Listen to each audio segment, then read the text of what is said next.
be telling you about permissionless interoperability, why I believe it is the key to realizing the potential of modular blockchains, and why the potential of these two can combine to allow blockchains to finally scale to be able to support a global audience. Now in doing so, I'm going to have to tell you about Hyperlane, the first permissionless interoperability layer. And in doing so, we will examine it as an overview first and then dive into the specifics. And before we get into that, a little bit here, Hyperlane would like to talk about this concept of the interchain highway. What is the interchain highway? Think about a path connecting between the increasing array of these chains that are just kind of otherwise floating through space. The interchain highway is a way to put on and off ramps, right? A way to connect between these, between this increasing set of chains.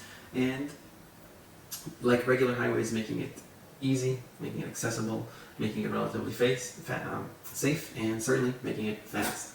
So today we'll cover how permissionless interoperability and modular security combine to give us something like the interchain highway, which is, of course, enabled by Hyperlane.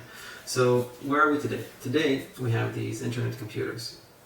And these internet computers are really cool. They're amazing. They can do a lot of things, all the way from giving us sovereign money to giving us permissionless access to computation. And that's all really cool. And a primary way that these internet computers are able to do this is due to the fact that for the first time, they have both created an environment in which we impose and also materialize scarcity and visual resources. I really like this visualization here. What we see here are Bitcoin and Ethereum blocks visualized as buses. And I think it's really great at illustrating this point of materializing digital scarcity. Because if you think of it, a bus has a certain amount of seats, and that amount of seats is kind of fixed through time. You can get another bus with more seats, but a single bus has that same amount of seats. And think of that like the amount of space in a block. The fact that more passengers want to get on the bus does not change the amount of seats. The fact that more transactions want to get into a block does not change the amount of space in a block. And this is both the most interesting, but also perhaps the most problematic thing about these internet computers. Because, think about all of us here today. If you're listening to this, how you presumably care about blockchains very much. You want to advance them. You want them to have more adoption globally. You maybe even have, like myself, ambitions of creating an alternative financial system, a global one that is built on these blockchains. But we only have so many buses and so many seats on the bus. So if all of us here are working to increase demand, we know what's going to happen, right? There's the same problem, the same scaling issue is going to hit us every single time. And it's, of course, the issue of congestion. And what happens with these scarce digital resources when demand increases? Well, we can't produce on demand more seats. We don't have the amount of seats on the bus don't change dynamically in response to the amount of demand for those seats, and so we end up with surge pricing, and the gas is just too damn high. So what do you do about it?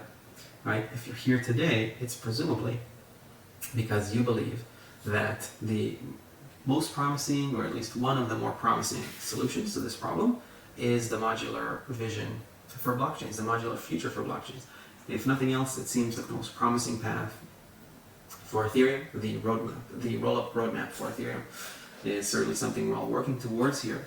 And I'm not going to go into the details of what this means, because presumably, again, if you're here, you know enough about it, but separating the different services that are provided by a single chain into different layers in a stack, and those being provisioned by different providers, this is really what we mean by the modular vision for blockchains. And in particular, one consequence of it is that you're going to see not just a few very large, very capable internet computers, but rather an increasing number of smaller internet computers that are all working off of larger ones and settling to larger ones.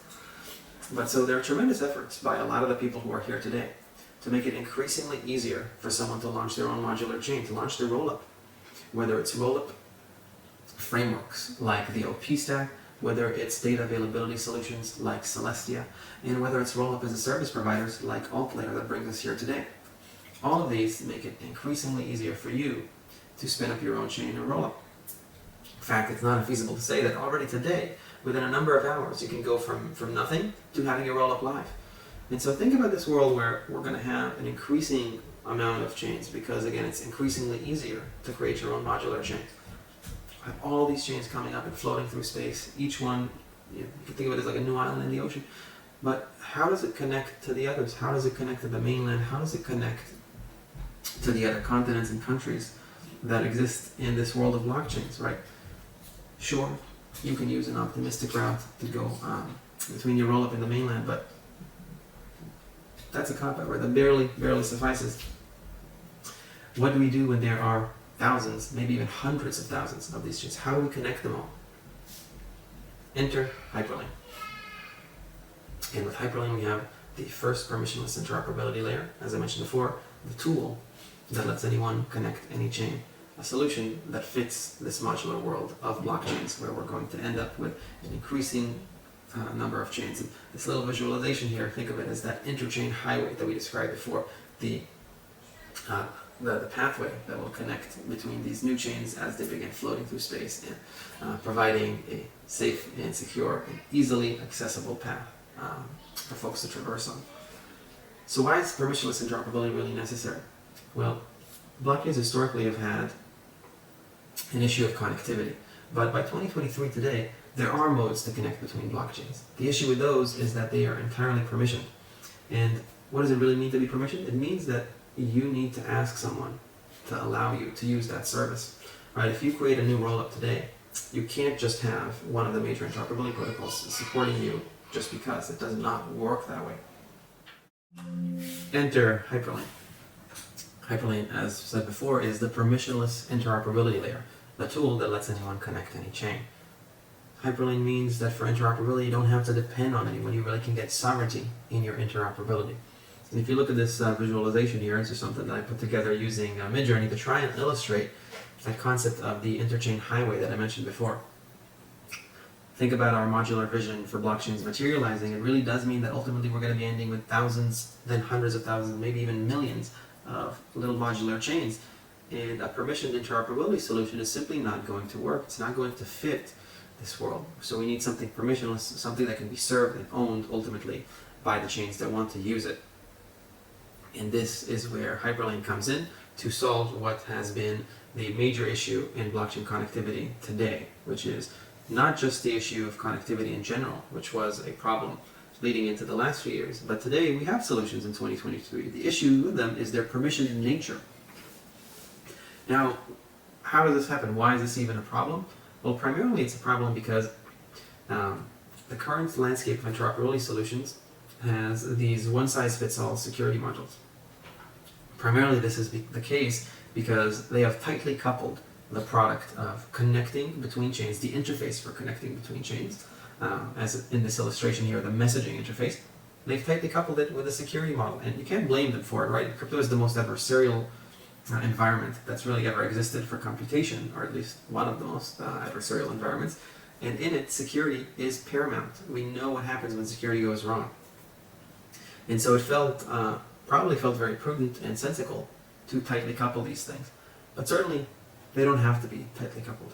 And security can be interfaced in modules. Now, as long as it is the case that they are tightly coupled, if you want to use that messaging interface, you are going to need to receive access or receive permission from the operator of the security model for you to be able to use their messaging interface. And this leads us into the concept of modular security being a solution for the problem of permissioned interoperability. So all of this leads us into modular security being a solution to the problem of permissioned interoperability. We're going to get into the concept of modular security in further depth as we start talking about how Hyperlane works, but at a high level, what you should take away from this is that modular security decouples the messaging interface from the security module at hand, and most importantly, it allows for customization and configuration on behalf of the connecting application, the connecting rollup, such that you can choose from an array of different security modules, and I think most interestingly, use different models based on what your users are doing, right? So if you think about, you go to the bank and you're trying to take out $100, well, they're really only going to ask for your PIN number, but you try to wire out $50,000, and now they start asking more questions, right? They want you to come to the branch. They want you to speak to a banker and answer 5 or 6 questions about recent transactions, the type of the account, some different security measures. What is the bank doing? The bank is using a different type of security protocol or security module, in this case, based on your action. And this is something that becomes available for us with the concept of modular security. And again, Hyperlane, we believe that modular chains deserve modular security as opposed to being stuck with the form of permissioned interoperability. As we advance the conversation, it's probably worth getting into different flavors of interoperability so that we can better understand how modular security stands out. Now, to do that, we'll start with perhaps the ideal form, the form that many of us would opt to use wherever it is applicable, and that is native verification. What does native verification really mean? At a high level, it just means that you're leveraging the existing consensus that exists between the chains that you're connecting. And most importantly, you're just not trusting any other thing or party other than chain A and chain B. Now first, let me say native verification is not magic, right? It does not mean you're going to have a secure interaction. It just means that if you're connecting A and B, as long as you are comfortable with the security on both A and B, what you're getting has no additional trust assumptions. But if something wonky is coming from A going to B, native verification just passes that along, and that's okay. Now, ideally, we in crypto, we want to minimize the trust assumptions that we have to take. So native verification, wherever applicable, is really great. The problem with it is that in certain environments, it is not quite applicable, because unless the environment was constructed to be able to support native verification, what does it really mean? It means replicating the consensus of the chains you're connecting on each other. So you would need to replicate A on B, you would need to replicate B on A. This is where like-client verification comes in quite handy. But what do we do where we don't have like-client verification? Well, replicating consensus without it is incredibly costly, to the point of being infeasible. So while native verification is something we'd love to use wherever we can, unfortunately, we can't use it everywhere, at least not yet. Now, not all hope is lost. There are advancements right now, things like zero-knowledge proofs, that ideally should make the cost for replicating consensus and being able to have native verification in more locations, notably in the EVM, much more feasible. So it's going to happen eventually. We're not totally there yet, but again, do not despair. So if native verification is one flavor, what is another? Well, it's external verification. If in native we only trusted the chains connected, with external verification, we're now introducing a new validation mechanism separate from that of the chains connected. A third party. So we were trusting A, we were trusting B, and now we're trusting some C, right? Some external party. And if you're taking a look at this and you're like, whoa, I've seen something like this before, I know what this looks like. And you're thinking about oracles, yeah, you're right. Like, external verification boils down to being no different from the oracle problem. If you think about the issue of connectivity with blockchains in general, the fact that they don't know anything about information and data that's not endemic to them, well, again, that is the core issue at the oracle problem. But whereas generalized oracles are trying to solve a general problem, being able to fit any data regardless of source, in an interoperability, we have a much more narrowly focused oracle problem, where we just want to sort of oracleize data and state coming from other chains. So there are many possible configurations in an external verification realm. The external verified system could just look like some type of proof of authority or a multisig, where we have an actor or group of actors that we trust and we are comfortable with them and their validation results. It can look something more like a proof of stake system. And here it's important to note that these proof of stake systems are very different than proof of stake consensus, and say like in Ethereum, where we use proof of stake to decide on processing of blocks. Proof of stake in an external verification system is very different and very important, because it can actually have devastating results if collusion or malicious activity is happening, because the other end, if you're connecting between A and B and you're doing it through external verification using proof of stake, whatever B receives from A is completely dependent on the external verification system.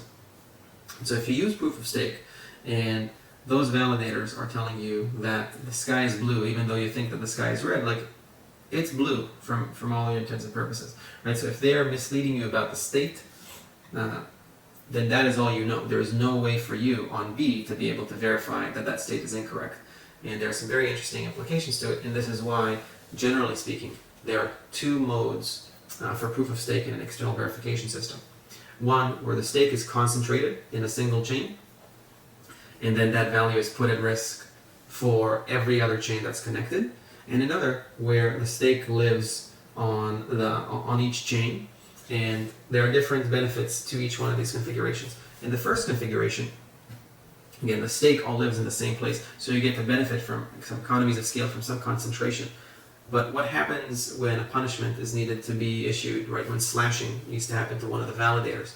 Their stake lives somewhere else than where the offending incident happened, right? So say they're connecting between A and B, the stake lives on a chain that is C, and we need to communicate back to C about this incident that warrants some slashing. Well, how could we do that? Unfortunately, the only way that we could do that is through the same system. And so in a case where just one, you have one bad apple, presumably the other actors, the other validators would want to read them out. And so staking would be ensued. In this case, staking cannot be executed permissionlessly. But what do you do if all the validators, or a majority of them, are colluding? Well, why? They're not going to rat themselves out, right? So punishment really can't be issued through slashing in a system where the majority of validators are colluding. And in that case, there is a complete breakdown of security.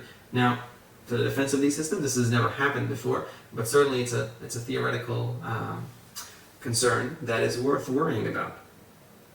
Now, in the other case, you do get permissionless slashing. You're always able to prove, and you're always able to punish an offending validator, and you can do it again permissionlessly. You don't have to depend on any kindness from the validators, nor do you have to have some type of honest majority assumption, as you do in the case where the stake lives on a different chain. But what's the drawback, right? Like, you now separate the stake, and it is no longer concentrated, and you lose out on some economies of scale. Another configuration that you get in external verification systems is an optimistic construction. Think of this as being somewhat similar to the optimistic bridges that power things like optimism and arbiter, but the key insight here is you put some type of delay on the processing time, and any message that is received is not going to get processed until that time has surpassed. And during that time, anyone can run a watcher or some type of software to check the validity of the transaction, and if something looks invalid, submit a fraud proof. Of course, with external verification, there's a lot more configurations that you could get. We are probably going to see more in the future, but for now, I think we've summarized all the major ones. So now let's get back to this world of modular blockchains. So with modular blockchains, we're going to end up with a lot of hubs. What does it really mean to be a hub? I think of hubs as places that entice the formation of new rollups, and where those rollups are settling back or sending back something to them. It might be using them as data availability, as in the case of Celestia. It might be settlement and sometimes even different forms of execution, as is in the case of Ethereum. But ultimately, in my view, a hub for modular blockchains is something beyond which activity concentrates and leads to the creation of more and more rollups. So why do they need permissionless interoperability? Because as we touched on before, these hubs are going to lead to the creation of more and more and more and more and more rollups. And again, the creation of these rollups is going to happen seamlessly. It's going to happen with decreasing amount of clicks and decreasing amount of time on the account of their operators, of their deployers. And so it seems completely infeasible that permission solutions will ever be able to cater to this world of modular blockchains, where we are probably going to end up with, on the lower end, if we're successful, thousands of rollups. So permission interoperability is not going to work, right? We covered that. Hopefully by now it's pretty clear why modular blockchains and permissioned interoperability are like oil and water. They're just not going to feasibly mix with each other. Permissionless interoperability, we only covered that. We covered the concept. We didn't really tell you how is it going to work. So with that, let's get into Hyperlane. I promised before, we'll tell you how it works. Now it's time to do that. So in this visual, you can see the entire Hyperlane system as it connects between two chains. Here, we're actually seeing the life cycle of a message as it progresses through Hyperlane, and going from its origin all the way to its destination. We're going to walk through this. Before we do that, you should understand that for Hyperlane to be supportive of a new environment, three things need to happen, or really you could say there are three layers or three levels to a Hyperlane connection. The first is the mailbox. The mailbox does exactly what it sounds like. It is a contract that sends and receives information between chains. The second are the security modules. You need to configure the security, and there needs to be something in place that allows for the state being reviewed and sent from chain A to chain B to be secured. Really, all a security module is some wrapper on something that makes you comfortable with the state that you're receiving from another chain. So that's the second level, security. The third is the relayer. The relayer is a permissionless agent. Anyone can run a relayer for their messages, but a relayer is like this off-chain bot that observes the mailbox, and if it sees that everything looks fine and the transactions look okay and valid, it will take those and process them on the destination chain. So now that we covered kind of the high level, let's get into the life cycle of a Hyperlane message, and it'll help us understand how Hyperlane works. So we have some contract that wants to send something to another chain. It constructs the message and it sends it to the mailbox where it encounters dispatch. Dispatch is the primary function that you'll be using to send information from Hyperlane to another chain. Dispatch takes in the message body, right, the bytes that you want to transfer over. These bytes can have something as interesting as an interchain function call, a extension or sending of assets, to something as not interesting as a message to say something like, "Hey John, how are you doing?" I would advise you to do that, but certainly you can. It also takes in the domain ID, that is the destination chain that you're sending it to, and the receiving address. Now, once that message is received in the mailbox, it needs to be reviewed in some way. It needs to be signed for it to become valid for it to be sent off. So in this case, we could have some type of validators, as we talked before, and we might have a module that uses validators. That might be either a multi-sig type of situation, it might be a proof-of-stake situation, or we could have an optimistic situation, again, as we talked about in the external validation case. And so all of these combine to basically provide something that then creates some type of validation for this message being acceptable and ready for processing. After that's happened, we now move to chain B, the destination chain, where again, the interchain security module, or the ISM, this is in Hyperlane lingo, this links back to either those validators or those watchers, again in the optimistic case. And before that message can be processed, it needs to be relayed. So a relayer looks at that original mailbox, and if it sees that it's been validated by some validators, or that the amount of time, say on the optimistic case, has passed and that message is ready for processing, the relayer will then take that over to the mailbox on the destination chain, where it will initiate the process function.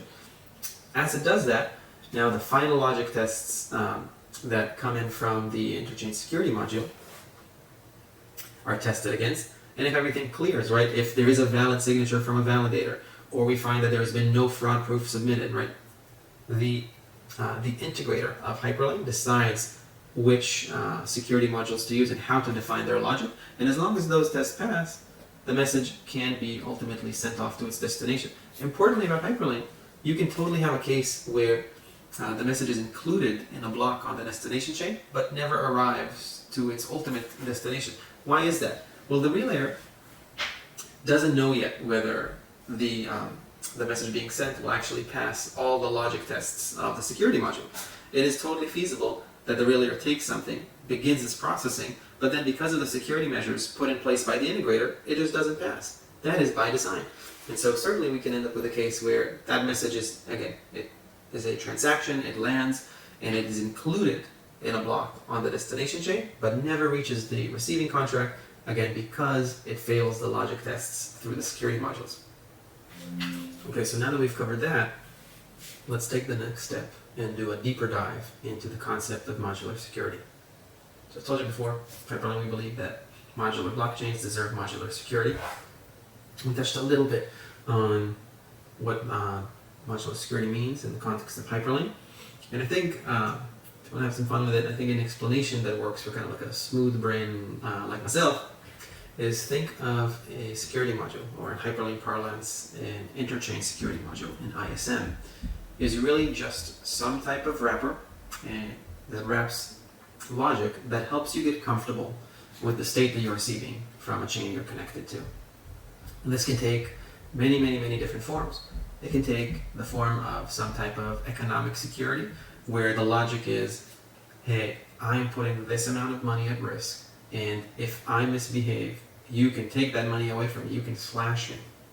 That's one form of an economic ISM. It can take the form of optimistic logic, where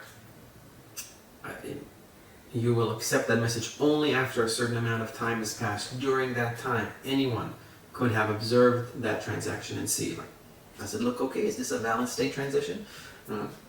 Optimistic systems could even go past just valid state transitions, because if you think about it, majority of exploits in the category of interoperability, they all look like valid state transitions. So an optimistic system actually could go one step further and not just be limited to fraud proofs and valid state transitions. Rather, it could just be sort of like a veto system. In MakerDAO, we have this concept of the emergency shutoff, or at least that's what it used to be called. Maybe it still has that name, where maker governors can kind of unwind the system in the event that they think something malicious is happening. That's never really been an issue so far, even though existing for multiple years. It's perhaps only been an issue on governance forums, but in practice it has not been abused, and it could be a really great defensive mechanism for MakerDAO. So why shouldn't there be optimistic systems that allow their operators to veto certain transactions if they feel that they are malicious or in some way are going to hurt the protocol that's integrating them? What does this really look like in practice?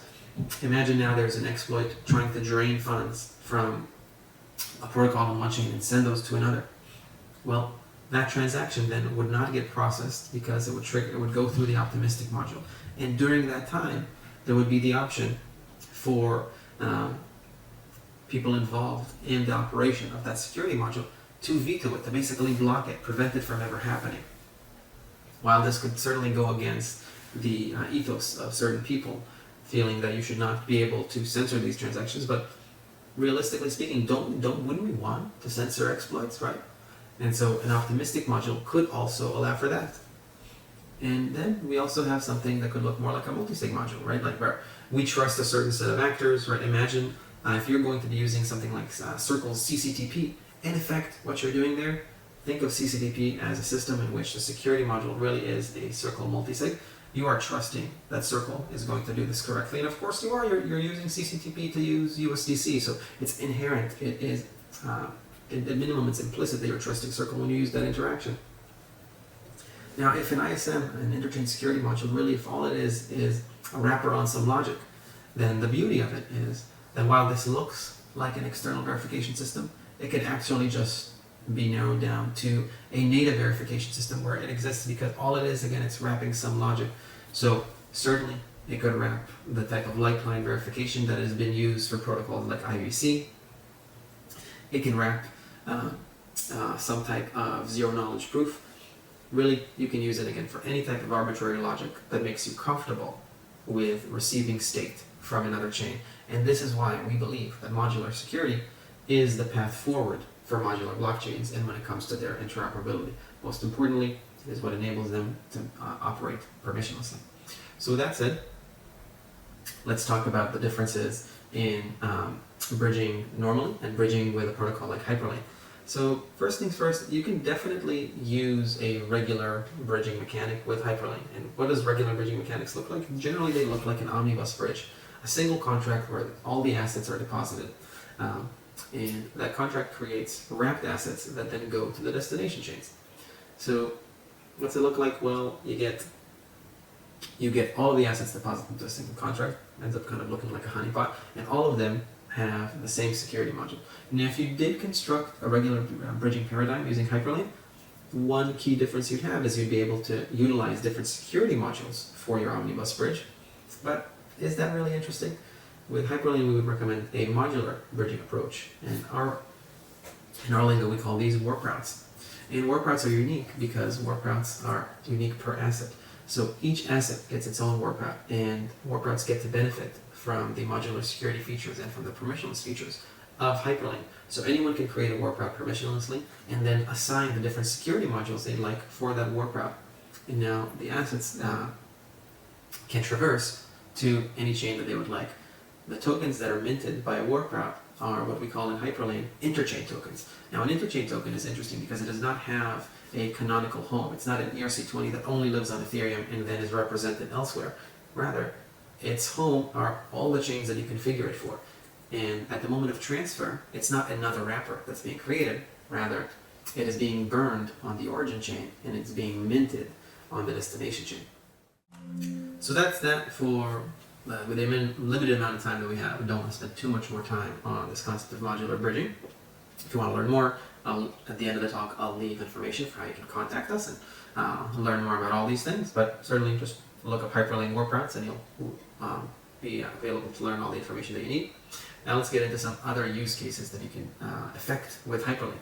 I actually should have probably spent more time on this because I find these much more interesting than just bridging, but bridging is usually the first use case that modular chains have because they need to be able to import economic activity, assets, people from other chains. So that's what we cover at first. But what are some other cool things you can do with a protocol like Hyperlane? Again, because you have generalized message passing, you're able to affect any type of interchain activity. You can go ahead and create interchain swaps where you can imagine pools of assets living on each chain and the assets being swapped without ever having to be bridged or wrapped. Hyperlane also supports the concept of interchain accounts. Imported over from the realm of IBC, or I should say inspired from the IBC realm, interchain accounts are really cool because they allow you to have a contract on one chain, be the ultimate owner and controller of contracts on other chains. You could think of this really as like a smart wallet, or we used to call them remote identity proxies. But with interchain accounts, something like a DAO on Ethereum can own all the sub-DAOs. It could be like a parent of the different child DAOs, and thus when there's a governance update, it can be pushed into all those accounts. An individual user's smart wallet can be an interchain account, and really there's no end to how you can use interchain accounts.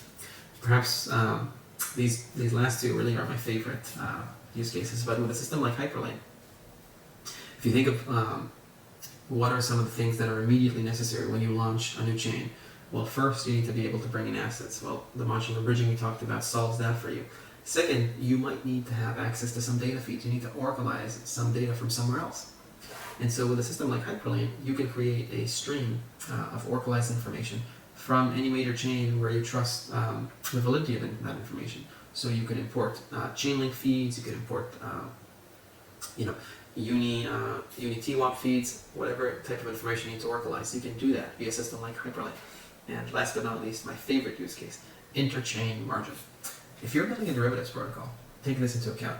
What are your objectives? Your main objective is to have more healthy trading volume. Well, that is a function of assets that you have collateralized, the amount of traders, and their willingness to trade. With the concept of interchain margin, you can increase the amount of assets you have collateralized, because now, for the first time, traders don't actually need to bridge over into your chain. Rather, they can leave the collateral at home deposited into a contract of yours on its origin chain. So say you have ETH, the ETH can stay on Ethereum. You have AVAX, the AVAX can stay on Avalanche. Atoms to stay on Cosmos, etc. Because as a derivatives protocol, what matters to you is simply the ability to liquidate and take control of that collateral once it's been margin called. And so you can do that with a system like Hyperlane. And so I'm very excited to see some derivatives protocol coming up and building with Hyperlane to create for the first time this concept of interchain margin. What's the end game for Hyperlane? Well, it comes down to these four things. I think it's all about inter-rollup networking. So being able to switch between, not only between different individual rollups, but between different rollup networks. I think of those hubs that I talked about before, each hub existing as a sort of rollup network. Well, we need to communicate between those as much as we do within each one of those. And other is relaying services. Today, when people use Hyperlane's permissionless interoperability, they're primarily running their own relayers. I'd like for that to remain the case indefinitely, and certainly the entire Hyperlane community is supportive of relayers always remaining permissionless. This is part of our grand vision. However, being able to offer relayer services for those who do not want to relay their own transaction is quite important, and for that to be a seamless process is something that should be coming sometime in the near future. Additionally, as Hyperlane matures, we believe we'll see a security module marketplace. We're already seeing new operators of ISMs come online. Most interestingly, right now, we're seeing some zero-knowledge proof operators beginning to build systems with Hyperlane to create security modules that are secured by their zero-knowledge logic. And lastly, Hyperlane is a wonderful system to express and execute on interchain intents. And so right now, several things are being built to allow for that. And that's something that we are very excited about. So that really was all I had, all the time I got. And I'd love to tell you more about Hyperlane if you want to learn more. You can go to our docs at docs.hyperlane.xyz. You should join our Discord. It's just discord.gg/hyperlane. You should feel free to follow us on Twitter at hyperlane_xyz. And you can always reach out to me on Telegram at PaleNimbus or by email at john@hyperlane.xyz. So thank you, everyone. I had a wonderful time speaking to you today. And again, don't hesitate to reach out.